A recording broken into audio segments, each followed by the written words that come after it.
Welcome to the Opportunity Podcast, where entrepreneurs come to learn from real buyers, sellers, and industry experts on the lesser-known growth opportunities to build their online business empires. We'll uncover tactics veteran online business entrepreneurs have used to build, buy, flip, and sell their way towards personal wealth. Sit back, grab a coffee, and get ready to uncover hidden growth secrets. The Opportunity Podcast starts now.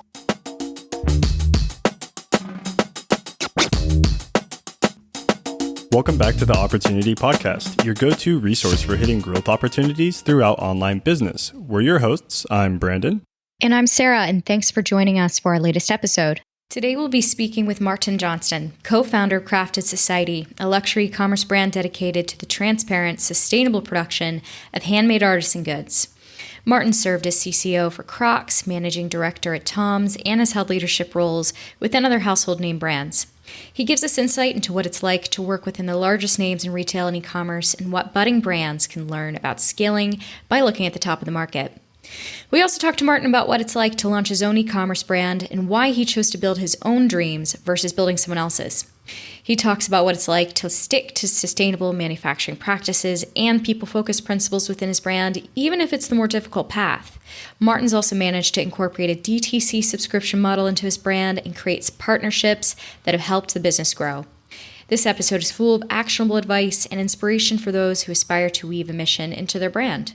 That's right, Sarah, but we don't want to give away too much right now, so let's dig into the interview and see what Martin has to share. And then at the end of the episode, we'll go over a common question that many online business owners face and what you can learn from that today. So let's get started.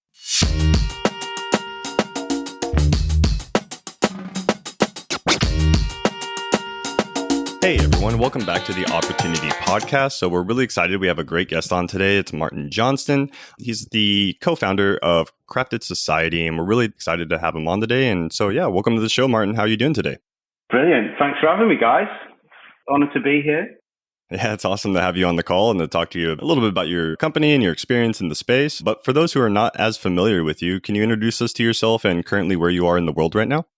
I'm currently in Amsterdam, which is the capital of the Netherlands. And I'm Martin, and together with my wife, Lisa, we started Crafted Society 6 years ago now with the sole purpose to use the power of transparent craftsmanship to help inspire, empower, and educate the next generation of artisans. That's so amazing. Yeah, it sounds like a really great industry to be in. And it sounds like you and your wife are also really excited to be in this industry and help people in this field. But why don't you also give us maybe a little bit of a breakdown? Tell us a little bit about your entrepreneurial journey and what that looks like today and how you got started in working online. Sure. Well, I have to go back more than a couple of decades. But when I was a kid, I was an aspiring football player or soccer player.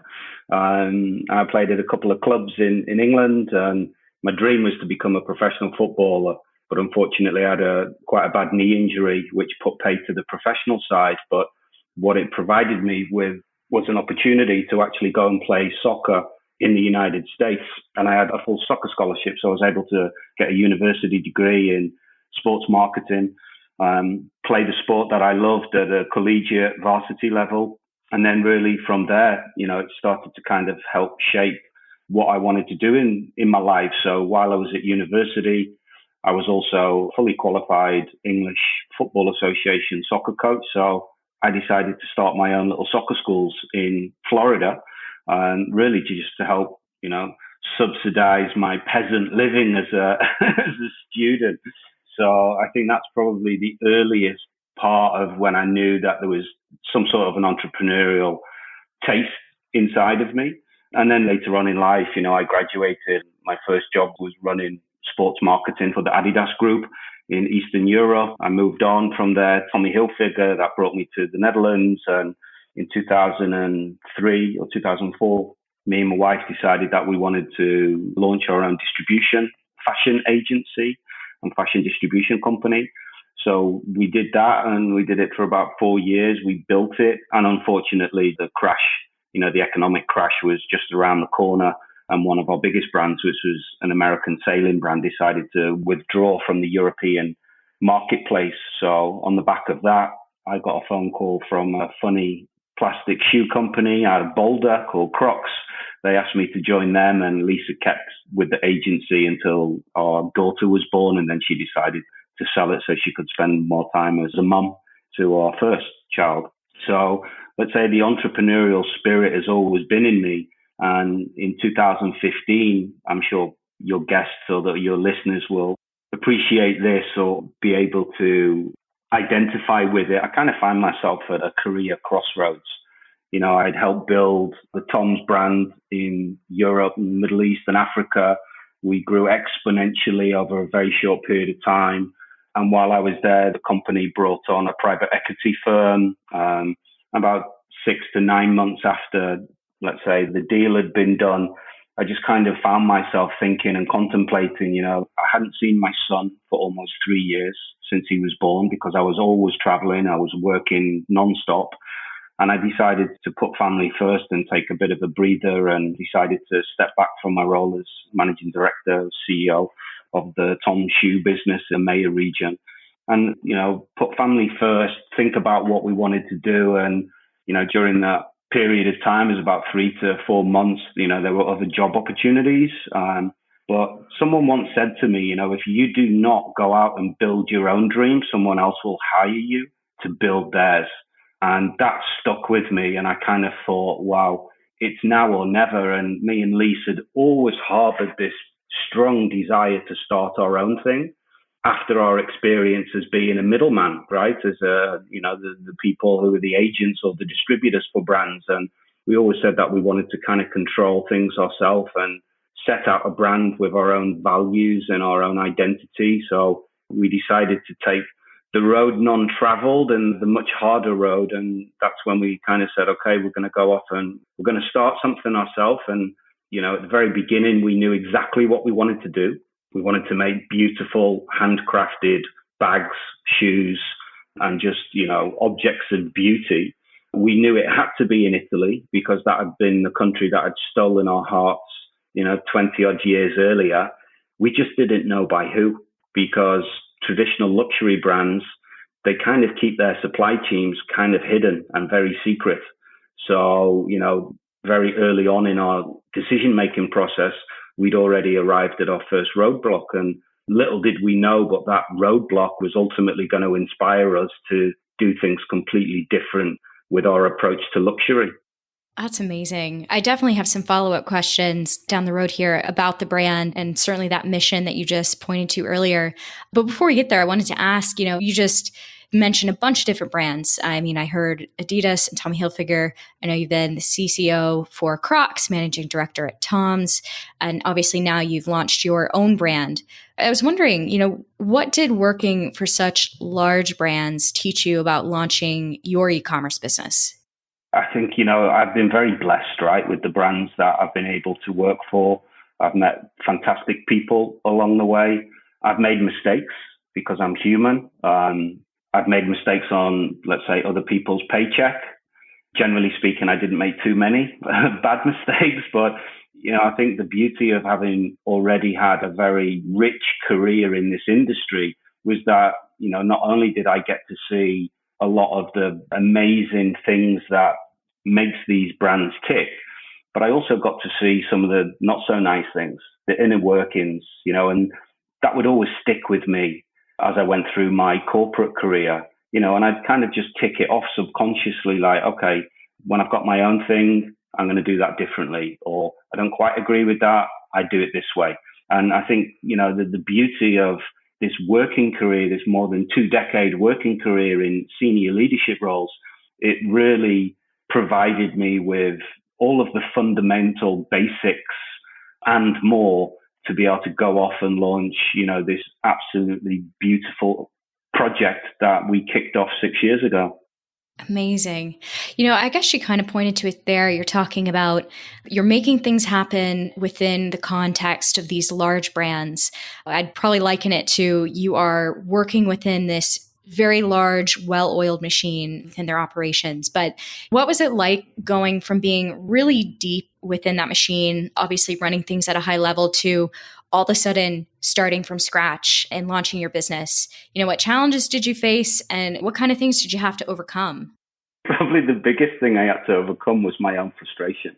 In the past, I'd always had massive teams, right? And if I wanted to take a business in a specific direction, I would fight the cause until the board provided me with the money to go out and hire the necessary talent. Well, when you're starting for yourself, and we were bootstrapping ourselves as well for the first 4 years, you have to think differently and you have to overcome that corporate mindset because you do not have limitless pots of cash, and you've got to make smart decisions, and every decision you make has a potential risk to it because it's your own money. I think the beauty of doing something from scratch is that we could build a harmonious brand the way that we had always dreamt of wanting to build it, right? So not that 5 years or 10 years down the road, we had to incorporate sustainability because if you don't, then you're no one because everyone's doing it. Well, we said from day one that we want to challenge convention within luxury, and our brand has to be sustainable. It's the cool thing. It's because today it's the exception. It's not the rule, right? Our brand has got to be ethical. Our brand has got to be socially responsible. Why? Well, because there's big brands out there that are all doing a little bit in maybe one area, and there was no brand being committed to each of these fundamental pillars that we set Crafted Society up with. So my brain still runs a million miles an hour. I'm never short of ideas. I'm never short of just picking a phone up and contacting someone out of the blue. Because if you're going to run your own show, you've not just got to dream big, but you've got to think big, even while you're still acting small. And I think that's a personality trait in me that has been since I was a child.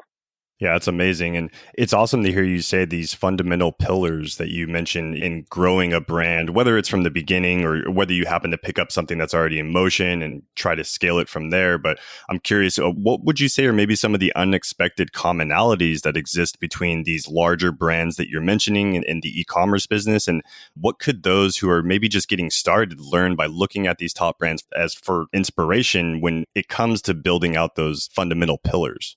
Yeah, I think the key thing here that all of the mega global top end brands have is they all have an authentic, compelling story, and they stay true to it. So whether it's in the world of craftsmanship, whether it's in the world of heritage, the brands that do the best job and travel the world across multiple currencies and languages are the ones that stay true to their original ethos and original authentic story. I always said in the different media that I've been interviewed in, the world definitely doesn't need another fashion brand. And it probably also doesn't need another luxury brand. But what the world does need are more brands that are looking at solving societal issues through their business model, right? So that just through a business model, you can actually create a solution to potentially, if we talk about our industry, the threat that is existing over craftsmanship in general with all of these master makers. The threat is real.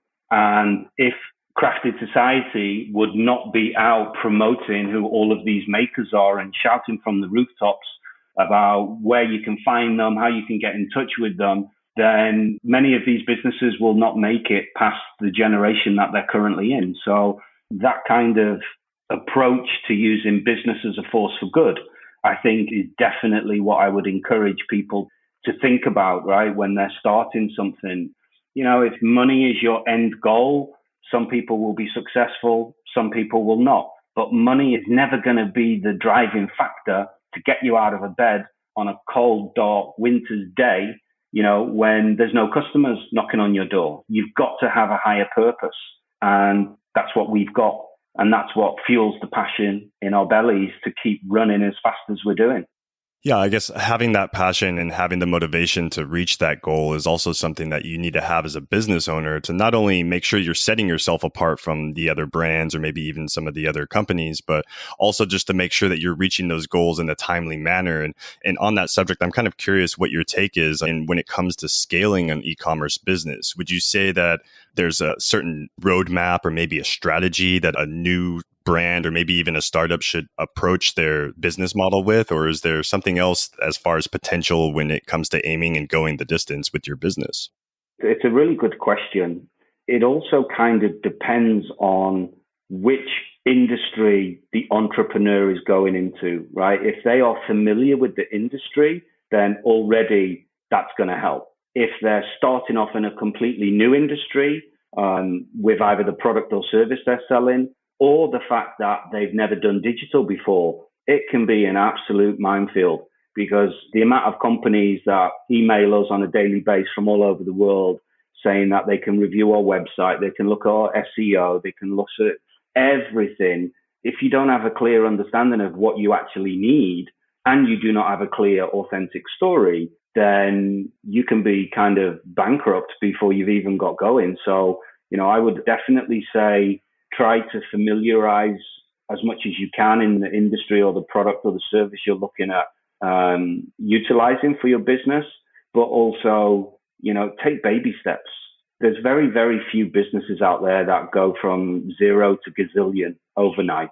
So take it easy, pace yourself. Also mentally, that's a good piece of advice because, when you're taking the road that less people travel down, you've got to be able to have the energy and the drive and the perseverance to be able to see you through 10, 15, 20 years, right? Because nobody has a golden wand that's going to tell you exactly how long it's going to be before your business is made. So use smart money, think about every decision, don't overly think it, but generally listen to your gut and your own intuition. That's really played well for us, and combine that with the experience that we had, we haven't done too bad of a job. 100%. It's all really great advice. And I really like, tying back to what you said earlier, knowing your story and sticking to that mission and that ethos, because that is the thing that's going to pull you through when things aren't going to go well. And you had seen enough brands and worked in them to be able to basically say, look, like the ones that actually stuck to that story the whole time, those are the people that made it. So it really is worth figuring out what that is to you and finding a way. I guess that leads me to talking a little bit more about what you're doing at Crafted Society. You said so many things during this interview that I find to be really interesting, and I would say I really resonate with. You were pointing out that major brands are doing sustainability because it's cool, because you need to do it because the customer base is asking for it, but it doesn't mean they're necessarily doing it because they want to, or they're doing it in a way that's fully sustainable. So I'm glad that you pointed that out to our audience. And then also that the artisans that you're working with, these makers, are in danger. It's very hard to stand up as a maker when you're going against a machine of fast production and just everything that can get to the hands of people tomorrow through e-commerce. So I'm kind of wondering, walk me through, Crafted Society. Why did you set out to sort of honor the gifts of these artisans, be intentional in its process, and create it with a purpose? What would you say are the challenges to sticking to your values in a world of e-commerce and a world where there's a lot of shortcuts, right? And it would just be easier to go the other way. Yeah, sure. And we see that, right, as well. So went on our journey to Italy and called in a lot of favors from a lot of friends and contacts we had. We just had this burning desire to start making our own stuff. And I think one of the car journeys, I was talking with Lisa, listen, we need to understand what this journey is before we start this journey. So let's take time to actually go and figure out why we're going to do this. Because if we can figure out the why, the what and the how are easy. We went off and we started getting introduced to different family-run businesses. And before we ever sat down and talked to them about Lisa's designs and quantities, minimum order quantities, you name it, we asked every artisan over the course of 12 months, what is your biggest challenge? And they all said, Mark, Lisa, look at us, look at our staff. We're all getting older. It's a real struggle to identify this new generation of apprentices. And that makes complete sense when you're coming out of the industry, because the big brands, they get all of these producers to sign confidentiality agreements. So they're stuck and they live an anonymous existence, right? And if you walk onto the streets and you ask, the kids, hey, do you know this brand or this brand? They go, absolutely. So do you know who the makers are? No, got no idea. And then that's kind of when we had that aha moment, like, okay, I think we've just stumbled on our purpose. Like, the greater reason outside of profit to run a for-profit company, right? It's that beautiful thing that brings everyone together. It brings our story together. And we kind of went, right, if the people that are producing for us are producing for labels that have them sign these NDAs or confidentiality agreements, then we will not jeopardize them by telling everybody who they produce for. But what we can do is go and shout from the rooftops who makes our stuff and be proud of who makes our stuff. So this was kind of where the original idea and then also kind of where the name came from, is that we said we've got to do everything we can to preserve a crafted society, because as parents ourselves, we don't want our kids to grow up not understanding what it's like to enjoy an object of beauty that's been created from these poetic hands. We don't want our kids to only know fast fashion, mass production, automation. It's our job now to put the human back into luxury. And that's really where, the idea of crafted society was born. But as we went through this journey, we started to see some of the not so nice things about what is behind a label. And the label I'm talking about is made in Italy, because there are a lot of brands that produce goods and put this label on their products. But we all know, well, it's the worst kept secret in the industry that these brands are producing in cheaper labor markets. They're having the majority of an item finished externally before shipping it to Italy, where they can put that label on and then go and charge a much, much inflated price point. So we then secondarily stumbled onto this, okay, well, if we're going to say made in Italy and we're going to enforce it, then the only way we can do that is by being completely transparent about our finished goods makers, our component manufacturers. Component manufacturers are box makers, tissue paper, laces for the shoes. Everything was going to be Italian, right the way down to our raw materials. So we tell everybody, where do we get our levers from? By default, by being transparent, we're forced to be sustainable and ethical, because the people that we promote are all best in class. That's why we don't believe in certificates, because we don't need a certificate to prove that we've got vegetable tanned organic leather, because we tell you exactly the factory, right? So it's just a complete different mind shift. It's so interesting. I don't know. Do you happen to know, is there roughly a percentage? I know you said it's like the worst kept secret in the industry that people slap on that label, ship most of it off somewhere else, finish in Italy. Is that the majority of goods with that tag? No, I wouldn't say the majority. It's definitely not every brand. But, what happened when we started in 2016 is that we were ahead of the curve, right? Because we'd adopted this modus operandi and said, okay, transparency is going to be the central pillar. And then sustainability and social responsibility and ethics, that's all going to be a part of what we do. But if we're transparent, you cannot be half pregnant when you're transparent, right? You either are or you're not. So we've kind of just opened up the entire books of what we do and how we do it, with who we do it, to the entire world. Not because we think, even though it is a competitive advantage in this socially conscious, consumeristic world that we're moving into, but because it's the right thing to do, right? And one thing that stuck with me throughout my whole career is that when you're telling a story, the beauty of what we do is I can tell the same story over and over again because it's all honest, right? So I've never got to think about, was that part fabricated or not? And, so what I would say, especially to consumers, is there are people pushing the boat right now in this space. So it's also the responsibility of the consumer to ask the right questions. And if a brand cannot give you either an honest or a reputable answer, then it's up to the consumer to decide with their wallet whether they still want to purchase or whether they want to put their own conscious mind and conscious dollars towards something that is pure.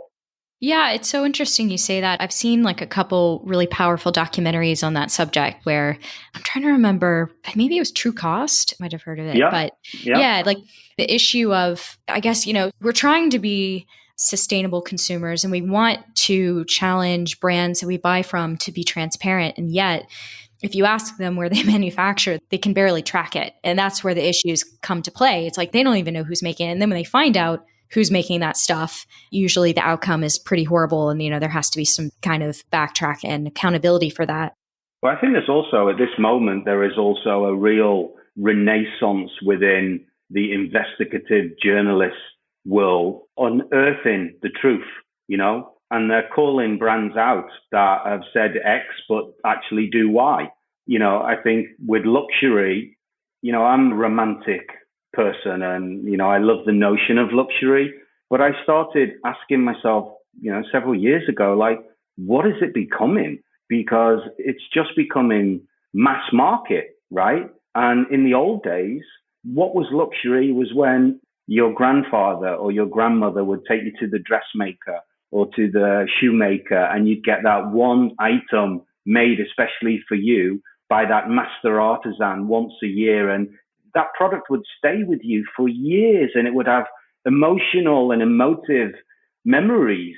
And I think we, in the 80s and the 90s, we lost sight of all of that. So brands absolutely scaled and they scaled massively, but the human side was left out. And I think through what the journalists are doing, through what our endeavors are to really keep these crafts alive for the next generation, we can almost create, the romantic 20s and 30s again by putting these beautiful human beings back into the spotlight that they absolutely thoroughly deserve. This is cultural legacy that we're talking about here on behalf of these Italians, not to mention the French, the Americans, the Brits, the Japanese. You can go all around the world and find master makers, especially in these post-pandemic times. The governments have got to do a much better job of helping to preserve these cultural legacies before they're lost forever. Absolutely. Yeah, I'm so partial to everything you're saying, especially on the Italian front. I kicked off my travels with studying abroad in Siena, Italy. I think like 10 years ago now is my anniversary this fall. And I think one thing that really, thank you. I'm actually going to go back. I'm really pumped. I haven't been back in a couple years. But as you know, it's like Italy really does have a culture of makers and they make, as you would know, quite personally, beautiful products. And I remember being struck by a couple of friends went out and they went to one of those shops where it was a guy making shoes, and he made them by hand. And he had a sign on the shop door that said, the shoes are going to look different. They're not going to be perfect. They're not going to be carbon copies. That's because I made them myself. I made them by hand, but they're going to be the best shoes you've ever bought, essentially. And unfortunately, I wasn't there for that shop day because my friends came back with some gorgeous shoes. I mean, just truly, like you said, that there's the story behind it. There's a legacy behind it. It's something she's going to love for years to come. And I think that's powerful to put that back into owning a business. And even at the e-commerce level, being able to say, actually, there can be some heart to this. I'm not just building a brand and creating something where I don't have a story or connection with my makers or my customers. I'm going to do this actually a little bit differently and create a relationship in every direction. I think is not easy to do. So definitely admire what you're doing on that front. Big dreams mean big challenges, right? But I think at the end of the day, one thing that, I, as a user, I so often get frustrated with websites because the user experience is crap, right? And you have to go and do 10 clicks before you even get to a product, and the whole checkout process is rubbish. And when I think about our online experience, we want our online experience to be as close as it can to our offline experience, where our customers are met with a friendly face and a knowledgeable individual and courteous and The customer is absolutely king. And if we can help them as much as possible take their offline experience and provide them with a flawless online experience, then that's really part of the challenge of growing a digital business, because unfortunately, you can't put your hands through the computer to touch a cashmere scarf and feel how soft it is on your skin. So, you need the story, you need to embrace the human side, because that's also what, customers that are open to new brands are looking for. And then you've also got customers that maybe need to see and hear and, about a certain brand multiple times, maybe see it on an influencer before they're given that, self-confidence to give it a try. So there's multiple levers that you need to be able to pull when working both, from an omni-channel perspective, online and offline. But you've still got to go back to those core building blocks, which we spoke about earlier, and the story is everything. Absolutely. Yeah. I mean, as consumers now today, we're even more intrigued because with so many new brands that are launching, and now I guess it's becoming more and more easy to launch an e-commerce business, you really need to set yourself apart through your story, through transparency, and so that the consumers understand, where their hard-earned money is going towards and what that value is in purchasing your product is for them, how it's going to change their life and how they can relate to you as a brand yourself. And I'm curious what your take is on this new modern direction of the consumer model that you're taking, and why did you want to create your own version of this DTC model with Crafted Society, and kind of what you were hoping to get out of it in the long term? Yeah, so as we mentioned before, although all of our artisans are best in class and all of our components and raw materials come from Italy, the result in terms of a finished product is expensive, right? Our products are made by the best that there is. We use some of the highest quality raw materials. Our packaging is second to none. It's all sustainable. So the outcome is that our factory pricing is, a lot of the times, 3, 4, 5, 10 times more expensive than what it would be if it was coming out of Eastern Europe or China. So at that moment, we decided we had no choice. We had to go direct to consumer, because otherwise our products would have been at the same retail price points as the mega luxury brands that everybody's familiar with. So when we were thinking through that, we said, okay, let's go DTC, because DTC means that we can cut out all the middle markups and the middlemen costs, etc. So we can actually offer a really beautiful product and high quality product for a way fairer price. So as we went through that all started to make sense. And actually what happened during the pandemic was that, our store in Amsterdam was closed for almost a year. And we really sat long and hard, the pair of us, over long, long nights. And we kept asking ourselves, what can we do to help our purpose? Not what can we do to sell more? What can we do to help all of these artisans that are our reason for being? And we came up with this notion that we weren't doing enough. We felt we as two individuals could be doing more, because we want to truly democratize luxury. If we democratize it and make it available to the mass and not for the elite and the happy few, then our children will definitely be able to experience handmade craftsmanship coming out of Italy when they're 30 or 40, and their grandkids will. So this idea was like, okay, if we can't do enough, how could we do more? And that's when I would say our biggest aha moment came, and we're like, you know what? We need to bring the prices down, and we need to start moving our product in a quicker way that we can give faster orders to all of our makers. And that's when the solution to that problem was, let's launch a subscription and a membership club. So that's what we did. 3 months, we did all of the research ourselves. We did all the beta testing, and now our subscriptions and our membership club. So we have a sneaker subscription, which is 4 pairs of shoes per year. You can pay monthly, you can pay yearly. It includes shipping to the US, Canada, Europe, and it's a fraction of the price. It's 40% off. So we decided to eat margin ourselves, because this was a way that would actually provide a solution to the workers, right? Because they would get much more regular orders from us.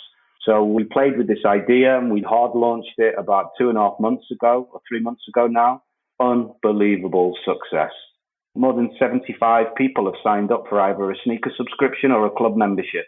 And that small proof of concept shows us that this is now kind of innovating within the DTC space, right? Because traditionally DTC brands would mark up somewhere between, in Europe I'm talking about because we've got value added tax, they mark up somewhere around 2.8 to 3.5, something around those numbers. But with this new subscription model and the club membership, we're marking up 2.2 times our cost price. So now we are offering a made in Italy, full grain, leather sneaker, handcrafted for less than the price of a made in China sneaker from any of those big brands that people know. Now we can start to get people into, I can't afford made in Italy. Well, we are actually showing people that they can afford made in Italy, and not just made in Italy, the best in class made in Italy through what we've done with our subscriptions. And then the club membership is people pay €120 and they get access to special pricing for 12 months through the back end of our e-commerce store. So, they get first dibs on new product. They can pre-order special product before it ever comes live on the website. It's this whole club and honest luxury alliance that we're now creating, whereby outside third-party businesses are approaching us in different industries and saying, hey, this is awesome, guys. Can we be part of your club? So if someone joins up for the Crafted Society membership, they get perks and benefits with this hotel group or this yacht club or, this membership club, whatever it may be. So yeah, it's kind of opened our eyes to a whole new business model. And for that, we personally have to thank the pandemic, because if it never came, we would probably still be doing the same things we were doing 2 years ago. Yeah, it's amazing that you're ultimately opening up the doors for other consumers to really be a part of maybe the industry, or maybe even just a part of this niche, I guess you could call it, where they're able to afford these luxury brands now at a cheaper price and still get the quality that they are expecting from a made in Italy brand. And I think that's amazing that you've taken the subscription model and kind of incorporated into your e-commerce brand, because I guess Sarah and I'm sure she can also attest to this, that we don't really see that quite often in a lot of the e-commerce business models that we come across. Again, it's more on, you touched base on earlier, and having this approach, I mean, you are, ultimately setting yourself apart from the competition, but you're also opening the door for more people to kind of have that option to come into this industry and to be a part of that as well. And I think that's really amazing that you're offering this for your consumers. And I'm curious, for maybe business owners or maybe startups or those who are looking to maybe launch their own brand with this same mentality that you have, what advice would you give to them when it comes to creating a sustainable brand? What would it take to basically become a sustainable brand, even if that means it might be more difficult on the production end of the business? Well, it definitely is more challenging. But as I said earlier, it is everybody's responsibility in 2021 or 2022, whenever it is someone is going to pull the trigger and start their own thing, that sustainability is at the core of what they do, because it is, the consumers are expecting it, right? It's not like it was 10 years ago or even 5 years ago, that it was more the rule than it was the expectation. So first and foremost, I would say it is going to cost more, although prices are drastically coming down now on recycled, upcycled materials. So as we've gone through our financial forecasting for the next 5 years, we've also set impact goals, because we actually are a social enterprise. 1% of our turnover is donated back into creating our Luxury for Good scholarship foundation, whereby we can actually pay for scholarships that pair people in need directly with our artisans. So I think there's multiple ways that you should be looking at it. But the beauty today is that also the mega brands are, and quite rightly so, adopting sustainable business practices and using sustainable materials. So the raw material costs are coming down because the big brands have woken up that they also need to be doing it. So when we set our impact goals, one of our key goals is by 2025 that we will only make luxury products with either recycled or upcycled raw materials. And that's a big goal for us. It's a big challenge, but it's doable. And because we do not have retail price point pressure, because we don't sell to wholesalers, that's not our business model, then we can absorb those additional raw material costs into our overall DTC pricing margin. So I think you've just got to kind of be aware of what, first and foremost, the consumer is looking for. If you do not give the consumer what they're looking for, they will go and spend with a brand that does. So one bit of advice that my old boss, Giovanni Ciccolunghi, gave me 20 odd years ago when he was the president of Adidas, he said, "Johnston, I'll give you a piece of advice. You've got 2 ears and 1 mouth, and that's for a reason. Do you know why that is?" I said, I was a kid, right? I was like, "I don't know, boss. Tell me." He's like, "Well, you need to listen twice as much as you speak." So what I've taken from that throughout my entire career is ask questions. But if you ask questions, be prepared for critique and take it on board constructively. But always ask. Ask your customers, ask your stakeholders, ask your supply chain partners, ask everyone, is what I'm doing good? How can I improve? Let me know, because then people will feel embraced by you. And if you're going to be in the business of needing humans to help you either sell or program or be employees or whatever it is, then you need to listen twice as much to them than you speak to them. So, I think they're kind of just small snippets of wise wisdom that has been passed down to me over the years and stood us in very good stead. Yeah, it's great advice. I can see how it's so exciting, I'm sure, to start your own business and you have an idea of what you want it to be. You have an idea of the good that you would like to achieve. But the other part of the puzzle is that listening piece. Like you said, it's like you do have to listen to your customers and you do have to figure out what they're looking for at the end of the day if you're going to actually make the impact that you want to make. You can't exactly just start creating without a bit of a direction, at least a sense of what your customers need. And odds are, if you have a mission in mind, you're probably going to find a lot of really excited people who want to join you on that mission. So being able to bring them into the fold to make it happen, I think, is how you can actually create the sustainable brand you're hoping for. And I think lots of people are aiming for sustainability and feel stuck. Because like we've talked about in this podcast, it's not the easy way to go. It's worthwhile, but it's not the easy way.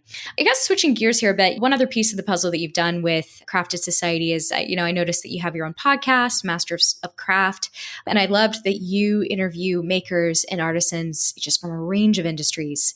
So the idea that anyone could be a maker, whether they're a journalist or a photographer or a chef, whatever it is.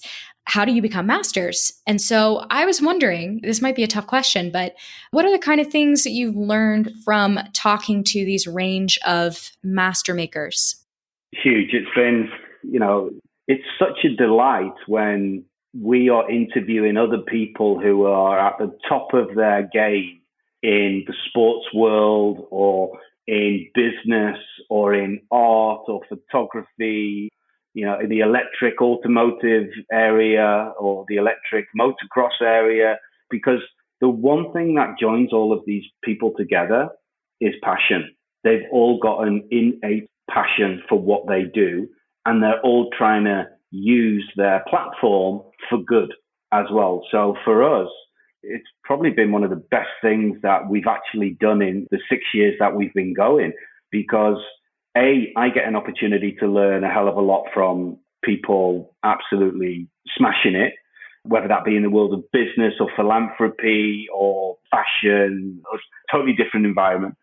And they share their knowledge with us as well, because they share it through their story. And I can relate to so much of these founders that I speak to because I'm a founder myself. So it's like, what happened when that happened? It's like, how did you handle it? Well, I handled it this way. I handled it that way. And it's like, there's no right or wrong answer, but we're creating a community of sharing, right? And by putting it out as an audio story, then we've given that opportunity now for people all around the world to jump in and listen to these podcasts that we're doing. So we're already working on season 2, which will start in the fall. And we've got some amazing guests lined up as well. But the beauty is as well is that this is free content, right? So if you're out there and you're thinking about starting your own brand and you've got no idea how you're going to get people to your website, then this is a very, very affordable, not costly way of starting to create content and engaging content as well. Awesome. You said earlier, you were talking about there's a lot of overlaps between these makers, and it seems like they have passion really driving them. I've heard to be a master of anything, you have to do something for 10,000 hours. There's that rule about that. But, I'm wondering, beyond passion and spending a lot of time on craft, would you say there's any shared skills or mindsets that you've noticed these people have that maybe other people can learn from? Yeah, I think before I go into that, there's a fantastic analogy, right? And that is when someone goes to an art exhibition or they walk in to a store like mine and they see all of this beautiful candy that's around and they say, what's the price of that artwork or what's the price of that bag? And you say, whatever the price is. And oh, it's too expensive. That's way too expensive. Well, you're not paying the artist or the artisan for the 20 hours it took them to create the art or the shoe or the bag. You're paying them for the 40 years of dedication to being a master. That's what you're paying them for, right? And personally, I believe that's very well worth paying for, right? Because it's skill and it's perseverance and it's determination to become the best at what you do. That's what all these masters have in common. They have a never give up attitude. They want to be the best. They are winners. Sometimes they're, a bit aloof. They live on a different planet to the majority of us, but all of them possess this. And I always give the example of football because it's a sport that's really passionate and close to my heart. But you always have the conversation about what's the difference between a Premier League footballer and a Division 3 footballer. Well, you've got the physical side, you've got the mental side, you've got the technical side, and you've got the tactical side, right? And all of those things come together in all of these people in different industries who are at the top of what they do. They've got the physical, because they take care of themselves. They've got the mental, never give up, never die. I'll take 300 no's before I take a yes. Okay, give it, bring it on. Then, they've got the tactical side. They've got something. They've got an idea of which are the right levers and tactics to pull in order to get themselves going and out there. And then they've got a technical ability in a certain area. If you're really thinking about wanting to master your own destiny, then observe elite athletes, observe elite philanthropists, observe elite commercial business successful entrepreneurs. Go and study those people and read their books and submerge yourself, because unfortunately, very few people will go on to succeed and make a global business that can change people's lives for the better. I love that. I think that's all excellent advice. And it's so great that you've been able to take this beyond just going, okay, I've got this brand that focuses on masters of their physical crafts, but then relating that to everyone else who's a master in their own right, and being able to say, just like my masters of shoemaking in Italy, you as a photographer, you guys probably have a lot of the same skills and passions, and we're all interconnected in that. And I really love that approach. We normally wrap things up with, a couple rapid fire questions. Sometimes they're big questions in a way, but we'll try to do so. So I was wondering, what do you think is the secret sauce to scale the right way as an e-commerce store owner? I would say set out an achievable plan, right? And that becomes a little bit more difficult when you get investors on board. But as long as you choose and select the right investors that completely buy in and adopt your story, they will support you to set an achievable plan, not a plan that is potentially reckless as well, right? So because you've got to pace yourself, I said that earlier, grow organically and you'll stick around for a long time, and continue listening and asking questions and taking on feedback. And then in the end, as long as you've got a passion for what you're doing, it's going to have a chance of succeeding. Okay. So to get more granular with this one, what would you say, would there be any tools or resources that you love that could help e-commerce store owners grow their business? Yeah, that's huge, right? So I think like internet, obviously, where would we be as a planet without the internet? But, even more granular, like LinkedIn, go and find people who are smashing it in the field that you want to move into and send them an email and go, look, I'm starting. I'd love your advice because 9 times out of 10, people are good and people want to pass that knowledge down to hungry people that want to learn what they're doing, right? So you can reach out to them on LinkedIn or on Instagram. I think LinkedIn's better for this type of thing because it's professional and it's business orientated. But, just reach out to peeps with experience. Even if you think, oh, they're never going to reply to me, you may be surprised. Yeah, absolutely. I guess Tim Ferriss also has that same approach where you need to build out that list of the top people you'd like to maybe aspire to be, or maybe even reach out to and gain knowledge from. And even if you think they're completely out of your ballpark, completely out of your range, you never really know because people do enjoy sharing knowledge. I mean, obviously with your podcast, I'm sure you enjoy everyone you've spoken to and sharing the knowledge you've had over the years and building this brand. So people do just want to, share their story, share their knowledge as much as possible and help others. And I think that goes a long way to helping new aspiring entrepreneurs also see that, they helped me at the beginning. I'm going to do the same. And that just continues to have like a trickle down effect, I guess, as you go through your, entrepreneurial journey. Yeah, I think that's really great. I think at the end of the day, there was something, I don't know where I got it from, but when I was a kid, I always said, okay, when I go through my professional career, I'm never going to throw a business card away. Nobody uses business cards. But I wanted to collect all of these people along my journey that inspired me in a way, right? Because I knew at some point I may need to phone them for a bit of advice. So your network is your greatest strength and it's also your weakest link. So focus on building your network, bring people close to you. Think about when you're bigger, who would you love to have on your board as a mentor? And send them an email. Like figure out, go to their assistant, their PA, just don't give up. And you will hear no more times than you will yes. But eventually, you'll start to build that network out with great people that have supported you and you've supported them and vice versa. So people make the world go round at the end of the day. And that would be probably one of my biggest pieces of advice is just grow your personal and your professional network. Absolutely.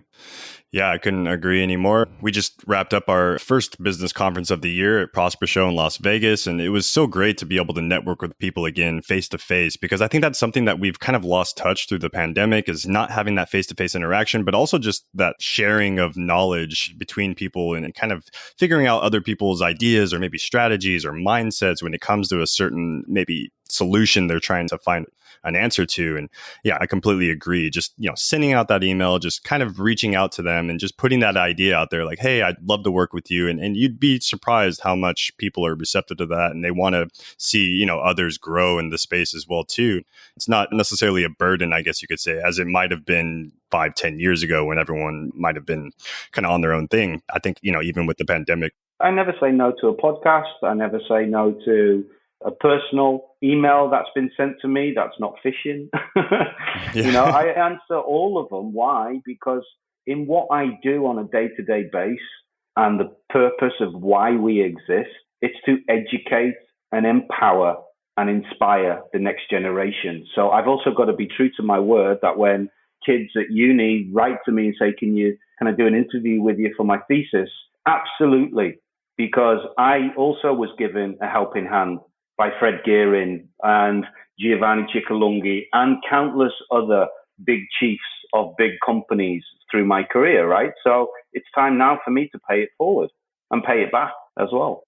Yeah, absolutely. That's amazing to hear that. And Sarah and I, I'm sure we both love hearing everyone that wants to just help in this industry. And we've heard it from, many callers on this podcast as well, too, just everyone wanting to help each other. And it really just makes the industry that much better, right? Everyone's out there trying to help each other and see everyone grow. And everyone wants to see the other person succeed as well, too. So it's really great to hear that. Now, final rapid question for you. So this one's kind of a funny one. We usually like to finish these calls up with. What has been your funniest moment working online as a digital entrepreneur? 6 years ago, I could hardly work my iPhone, right? Because I was always working in companies where we went out and got best in class talent to run our digital businesses. whether that be head of e-commerce or head of email, head of SEO, head of paid search. And then all of a sudden, there's me going, oh, shit, Lise, like, how do we get people to our website? So I think that's probably the funniest. But if you have that passion to succeed, you can learn anything as well. And instead of taking other people's word, which is what happened when I was an employee, now I'm in a much better position to be able to judge what additional value someone can bring to our business, because between the two of us, we've done every single role in this company, from cleaning the floors to designing to setting up websites to introducing subscription services, to marketing, to selling in the store, selling online, customer service, you name it, right? And I think that is also something that people who truly want to master their craft, they need to know every single aspect of the business that they're getting into. So yeah, funny that, I couldn't even open a few apps 6 years ago.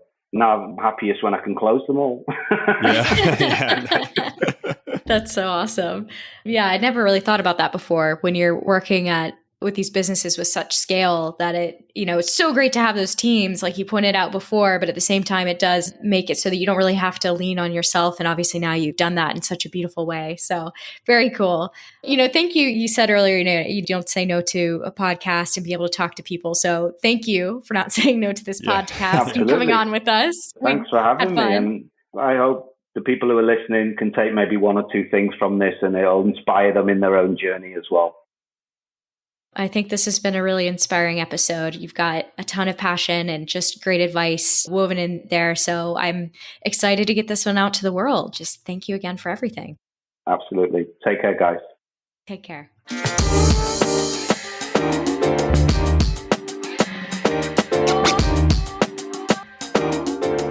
Hey everyone, now that we wrapped up this episode and learned about building a luxury e-commerce brand with a focus on transparency, we wanted to cover a common question about buying and selling online businesses in the e-commerce space. So the question is, for this week, do you also evaluate e-commerce businesses that do not sell on Amazon or yet to see how much they could sell for? And the simple answer to this question is yes, we do actually indeed sell businesses that are not selling on Amazon that are strictly e-commerce. So just in 2020 alone, we sold several millions of dollars worth of DTC brands, and we believe this number is not going to be slowing down anytime soon. So a lot of the valuations that you may see on our marketplace or, in the past that we've done for Amazon FBA are going to exist in a similar fashion as a DTC brand. This DTC brand might have a Shopify storefront, or might be selling in several other platforms, not necessarily on Amazon, but we do also value businesses that are strictly e-commerce, not selling on Amazon, and they are becoming more popular now that more and more entrepreneurs are stepping away from the Amazon ecosphere. So this is something that is going to continue to grow and something that we do offer within our valuations. And because we have the largest buyer pool in the industry, you will most likely get the best valuation for your DTC e-commerce business when you come to our marketplace. Also for the fact that we have the largest buyer pool and some of the best brands and aggregators that are looking at these types of businesses that are going to want to acquire your business, even if it doesn't have necessarily an Amazon FBA side to the business model. All right, everyone. That wraps up this week's episode of the Opportunity Podcast. We hope you've gained some valuable insight on the opportunities that digital acquisitions offer. Click the link in the description or visit empireflippers.com/marketplace to learn more about listings currently live on our platform. If you enjoyed this episode, be sure to leave a review and subscribe to this podcast for more great content that will be released very soon. Thanks again for tuning into the Opportunity Podcast, and we're looking forward to having you back next week and hear from your fellow entrepreneurs and online experts.